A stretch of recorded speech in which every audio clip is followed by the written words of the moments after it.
ঘটনা আসলে কি আর আমরা কি নিয়ে ব্যস্ত ছিলাম, কি আমাদের চিন্তাধারা ছিল? বাংলাদেশ এখন চাঁদাবাজিতে ব্যস্ত, আর এই চাঁদাবাজি লিড দিতেছে বিএনপি। যারা মরে তারাও বিএনপির লোক, যারা মারে তারাও বিএনপির লোক। সোহাগ আসলে একজন বিএনপির নেতাকর্মী ছিল যুবদলের, আর যারা মারছে তারাও যুবদলের নেতাকর্মী ছিল। চাঁদাবাজি আসলে কে করবে ওইটা ছিল মেন দ্বন্দ্ব। আসল ঘটনা এখন বার হয়ে আসছে, এখন বিভিন্ন সিসি ক্যামেরা ফুটেজে ধরা খাইতেছে।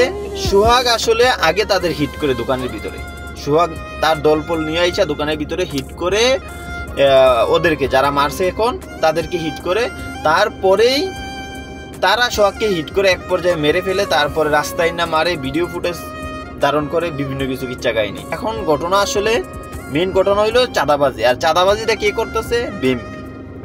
বিএনপি লিড দিয়েই কিন্তু চাঁদাবাজিটা করাইতেছে। যারা মারছে তারাও চাঁদাবাজির মেন হুতা, আর যে মরছে তেও চাঁদাবাজির মেন হুতা। বাস এই এলাকায় কে আসলে চাঁদাবাজি করবে এটাই ছিল মেন বিষয়। এই বিষয়ে কিন্তু সোহাগকে মারা হয়েছে।